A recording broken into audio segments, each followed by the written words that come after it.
Chemsaw episode 8. Bersama aku Fai. Kali ini aku nggak sendiri. Aku ditemenin sama anak-anak dari Kimia Angkatan 2024. Nah, sebelum itu boleh nih dari teman-teman buat kenalan terlebih dahulu dengan nyebutin nama, angkatan, sama jalur masuk UGM lewat mana nih? Halo, aku Olga, aku mahasiswa Kimia Angkatan 2024, aku masuk lewat jalur SNBP. Halo, aku Sigit, mahasiswa Kimia 2024 dan masuk UGM lewat jalur SNBT. Halo, aku Yafi, aku mahasiswa Kimia Angkatan 2024 dan aku masuk UGM lewat jalur Utul. Wah, ternyata beda-beda nih jalur masuknya. Ada yang dari SNBP, SNBT, dan ujian mandiri. Nah, gimana nih perasaan Olga sendiri setelah lolos dari UGM dengan masuk lewat jalur SNBP? Kalau dari aku yang pastinya aku nggak percaya, soalnya katanya SNBP itu jalur hoki ya. Tapi seneng banget, soalnya dari aku emang pengen masuk UGM dari SMP, jadi itu sebuah kesenangan yang baru buat aku. Apalagi habis pengumuman SNBP kan libur 4 bulan ya, jadi itu enak banget. Wah, oke. Kalau dari Sigit gimana nih perasaannya pas lulus lewat jalur SNBT? Kalau aku sih Pak, yang pasti seneng sama puas. Karena SNBT kan kita belajar beberapa bulan itu, jadi kita tuh lebih pasti kalau udah keterima pasti puas banget atas usaha kita belajar itu, dan nggak usah lewat berjuang lagi gitu, kita sudah mendapatkan pilihan kita gitu sih Kak. Oke, itu tadi dari Sigit. Nah, kalau dari Yafi gimana nih perasaannya pas lulus lewat jalur Utul yang katanya susah banget itu? Yang pertama sih pasti perasaannya ya alhamdulillah banget, senang banget gitu akhirnya bisa berkesempatan buat berkuliah di Kimia Universitas Gadjah Mada. Terus juga mungkin ya benar banget ujiannya tuh sangat sulit karena materinya tuh ngulang lagi gitu. Jadi kita udah kelas 12, terus kita diujiin lagi mata pelajaran yang ada dari kelas 10, 11, terus juga kelas 12. Jadi kayak otak kita tuh benar-benar burn out gitu, dan itu harus masuk semua ke otak kita dan itu diujikan dalam 1 hari gitu. Jadi kayak UN aja dulu kalau ada itu 3 hari, ini dalam 1 hari 1 waktu sekali duduk, dan itu kayak benar-benar ya mungkin setelah penantian panjang dan perjuangan yang cukup lama akhirnya alhamdulillah bisa keterima jalur itu. Wah, keren banget nih. Oke, karena sangat bervariatif jalur masuknya, dari ada yang SNBP, SNBT, sama ujian mandiri. Kira-kira teman-teman berminat masuk UGM lewat jalur mana nih? Kira-kira gimana sih tips belajar dari Olga sendiri supaya lolos lewat jalur SNBP? Kalau dari aku, kalau jalur SNBP itu penting buat mempertahankan nilai ya. Nah, jadi yang pertama itu harus sering review materi kalau habis kelas gitu. Terus tugasnya jangan lupa, terus kalau ada kesempatan lomba sebisa mungkin buat ikut gitu kan. Nah, yang paling penting itu kalau ujian itu jangan pernah SKS ya. Kecuali kalau udah paham, tapi kalau belum paham banget itu sebisa mungkin jangan SKS, kayak gitu sih kalau dari aku. Oke, karena SNBP yang katanya jalur hoki tadi, gimana sih tips belajar dari jalur SNBT? Aku sih belajar itu kan SNBT kalau nggak salah saya ingatku Mei ya, kita Mei awal itu aku mulai belajar. Dari Februari itu benar-benar baru mulai optimal belajar itu Februari awal, jadi Februari, Maret, April, jadi sekitar 3 bulan itu intensif belajarnya di situ. Tapi itu juga disambi pasti ada kegiatan lain juga. Jadi yang pertama aku mengulang dari basicnya dulu, kayak dari beberapa subtes itu aku baca dulu ini materinya tentang ujiannya tentang apa sih. Nah itu terus kemudian aku perlu memetakan dulu apa aja yang perlu dipelajari, karena itu menurutku penting banget buat kita tahu nih kita tuh jalur belajar kita tuh seberapa jauh sih, dan kita harus, kalau aku dulu nyoba tryout 1 kali pertama itu belum belajar sama sekali, biar kita tahu start kita tuh di mana. Terus habis tryout pertama itu aku belajar materinya banyak kan itu, kemudian rutin tryout. Kalau aku sih rutin tryout karena nggak pakai bimbel konvensional maupun online juga, cuma kayak 2 minggu atau 1 minggu sekali itu pasti tryout gitu selama 3 bulan itu. Terus tiap tryout juga harus dievaluasi, itu penting banget, harus dievaluasi karena kita bisa tahu kesalahan kita gitu, kesalahan kita di tryout itu gimana, itu dievaluasi. Terus mungkin itu sih, kita harus dari materinya kita tahu, dari basicnya, terus kita tahu peta materinya ke depan itu kita harus belajar apa, terus kita juga rutin tryout sama evaluasi tryout. Mungkin itu aja sih Kak. Nah, itu tadi tips belajar dari Sigit lewat jalur SNBT.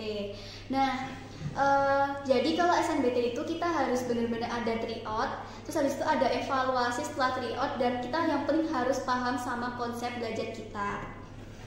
Nah, yang terakhir nih, lewat jalur mandiri yang katanya susah banget karena waktunya tuh dikit banget tetapi materinya banyak banget nih. Gimana sih tips belajar dari Yafi sendiri lewat jalur mandiri? Kalau dari aku sendiri ya, buat tips belajar ujian mandiri UGM atau UTUL itu kan karena waktunya tadi yang udah dibilang sangat pendek ya, jadi itu diujikan beberapa bulan setelah pengumuman SNBT ya, dan materinya tuh bener-bener banyak. Kita ngulang dari awal SMA tadi kan. Nah, kalau dari aku sendiri, kita kalau bisa langsung kayak kita tuh tahu nih jenis soal UTUL tuh dari mana. Di internet banyak kok gitu, kalian bisa cari-cari aja. Terus kalian pertama coba ngerjain dulu nih. Terus dari setiap soal itu kalian tahu nih soal ini tuh mencakup materi mata pelajaran apa, di bab mana, terus tentang apa.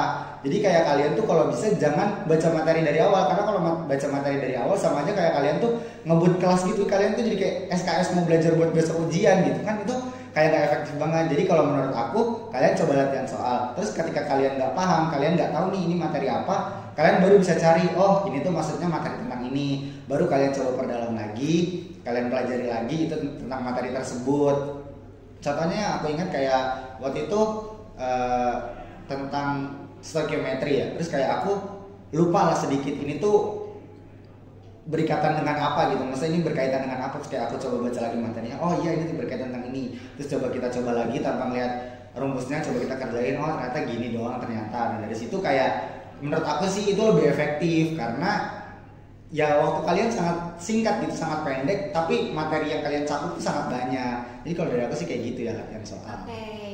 Berarti itu tadi tips dari jalur mandiri. Berarti jalur mandiri itu kita harus benar-benar belajar antara buat TPS sama TKA, karena mandiri UGM ini kebetulan ada TKA-nya. Ada TKA-nya. Jadi ada saintek sama sosumnya gitu.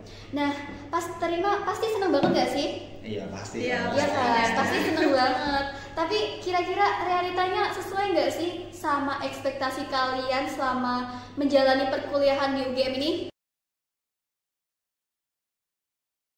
Kalau dari aku sih, kenyataannya realitanya kuliah di UGM sih ya relatif gampang lah. Karena kan kebetulan aku nganggurnya nggak lama ya, jadi kayak dari UTUL ke masuk kuliah tuh sebentar banget, nggak nyampe 1 bulan gitu dari pengumuman UTUL. Jadi kayak ya otakku di situ posisinya masih fresh, masih kebayang materi-materi SMA. Setelah mungkin ya mati-matian belajar tadi di UTUL, jadi mungkin selama di kelas mungkin kayak oh materinya ternyata kebanyakan tuh mulai dari SMA, dan mungkin lebih diperdalam dikit aja, kayak dasar teorinya lebih diperdalam, terus kayak lebih ke arah dulu ilmuannya menemukan teori tersebut tuh gimana. Terus kalau buat yang lain-lain kayak laprak, kuis, tugas ya udah biasa lah, itu ya tinggal ditulis doang, kan udah paham tadi. Ya gitu sih kalau dari aku. Oke, tapi kebantai gak sih? Ya kebantai sih kebantai, cuma kan ya kita jalanin aja gitu kan. Alhamdulillah otaknya masih fresh gitu tadi kan. Oke, nah kalau dari Olga sendiri gimana nih perasaannya? Ya kalau dari aku sih karena tadi udah rehat 4 bulan ya.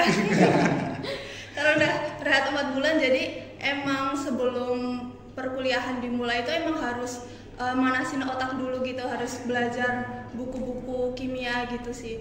Terus yang paling penting kalau ngerjain laprak tuh dari aku itu jangan sampai nggak dicicil gitu kan. Kalau dicicil tuh bisa hamin berapa jam kemarin dikumpulinya? Ya itu menit kayak 2 menit pun bisa. Ya kayak gitu. Jadi kalau tugas tuh jangan mepet-mepet lah gitu. Soalnya aku juga udah menduga sih, maksudnya kan dari SMA ke kuliah itu kan pastinya sistem pembelajarannya udah beda ya kan. Bener. Oke. Nah, itu tadi kalau dari Olga dia sepertinya agak terbantai di laprak ya. Kalau dari Sigit gimana sih? Aku juga sebenarnya sangat struggle banget di transisi dari SMA ke kuliah ini.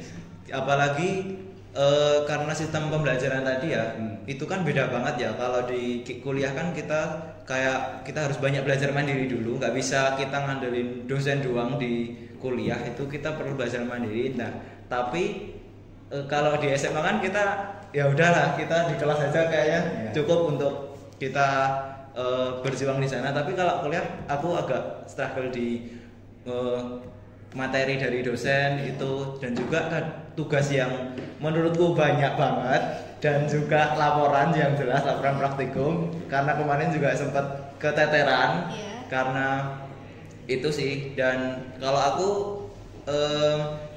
mengakalinya dengan manajemen waktu mungkin ya, itu buat mengatasi itu tadi. Oke, berarti itu antara realita sama ekspektasinya tuh agak nggak sesuai atau nggak seimbang gitu ya. Tapi dari ini tadi bisa aku simpulin kalau misalnya mereka semester 1 agak terbantai sama cukup struggle karena dalam menghadapi perkuliahan ini. Tapi gimana sih cara kalian menghadapi tantangan-tantangan ini di perkuliahan? Oke, kalau dari aku sih tips buat menghadapi tantangan-tantangan di perkuliahan itu yang pasti yang pertama tadi kata Sigit tadi, yaitu manajemen waktu. Jadi kita tuh harus benar-benar pintar dan baik dalam memetakan waktu kita, karena waktu itu sangat berharga. Karena kan tadi tuh ada tugas, ada kuis, ada laprak, terus juga kita harus dengerin dosen ketika di kelas, kita harus fokus mendengarkan. Dan itu kalau misalkan kita memetakan waktunya udah salah, kita bakalan nanti bisa tidur di kelas, laprak nggak dicicil, tugas nggak dikerjain, kan itu nanti jadi berabe dan itu bakal berpengaruh ke nilai kita sendiri kan. Terus yang kedua dari aku yang pastinya kesehatan, karena kesehatan itu adalah investasi paling penting dari diri kita. Kalau misalkan kita udah sakit sedikit aja, atau kita demam, atau kita terkena penyakit yang lain, kita bakalan gak bisa ngapa-ngapain, kita bakal terbaring di atas kasur, kita nggak bisa ngerjain laprak karena otak kita juga udah pusing, panas juga badannya, kita nggak bisa datang ke kampus karena kita lemas. Jadi ya menurut aku itu sih manajemen waktu sama kesehatan. Oke, itu tadi dari Yafi nih. Tapi kalau misal dari Olga sendiri gimana nih? Kalau dari aku tuh pentingnya kita nemuin komunitas belajar, kayak teman-teman yang bisa saling mau ngerjain bareng, ngerjain tugas bareng, ngerjain laprak bareng kayak gitu sih. Soalnya itu penting banget biar memotivasi kita juga, biar sama-sama ayolah kita ngerjain tugas gitu. Oke, jadi kalau dari Olga sendiri dia lebih ke tempat belajar atau komunitas belajar nih. Tapi kalau dari Sigit sendiri gimana sih cara menghadapi tantangan-tantangan di perkuliahan ini?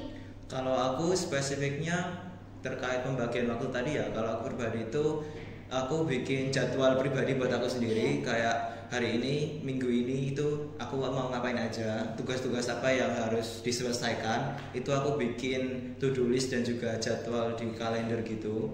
Karena menurutku itu membantu banget, apalagi aku orangnya pelupa ya. Jadi banyak tugas ataupun kegiatan itu kadang aku lupa kalau ada itu. Jadi caranya bikin jadwal itu bisa cukup membantu untuk aku pribadi sih. Oke, jadi itu tadi cara menghadapi tantangan dari Olga, Sigit, dan Yafi. Mulai dari jaga kesehatan, terus abis itu pentingnya untuk mengatur waktu, dan pentingnya buat nyari temen selama belajar, dan pentingnya gimana cara kita buat mengatur segala kegiatan kita sehari-hari selama perkuliahan. Nah, karena kita udah di ujung acara, mungkin dari teman-teman ada pesan gak sih buat angkatan atau untuk pejuang PTN 2025 nih? Kalau dari aku, kalian semangat belajarnya, jangan patah semangat, gak apa-apa nanti pastinya di tengah-tengah proses pasti kalian akan burn out atau apapun itu. Intinya tetap semangat dan jangan lupa restu orang tua sama doa orang tua itu paling penting sih. Kalau aku sih yang jelas dijaga motivasinya, karena benar tadi kata Olga pasti akan burn out, dan menurutku motivasi itu datang dari diri sendiri. Kita jangan terlalu bergantung sama motivasi di luar, karena menurutku motivasi yang paling kuat itu datang dari sendiri dan tekad dari diri sendiri. Kalau dari aku sendiri sih pesannya untuk para pejuang PTN 2025 pastinya tetap berjuang terus, dan kalian harus mencoba sampai kalian tuh udah merasa bener-bener lelah, kalian tuh berjuang sampai titik darah penghabisan kalian lah. Terus juga karena kita nggak ada yang tahu nih kesempatan kita tuh di mana, rezeki kita di mana. Jadi kita harus mencari kesempatan itu, kita harus mencoba kesempatan itu, karena kesempatan datang kepada siapa yang mencoba. Terus juga selain usahamu yang udah keras, jangan lupa disertai dengan doa dan ibadah yang rajin, jangan lupa. Nah, itu tadi adalah pesan dari angkatan 2024 buat angkatan 2025 nih.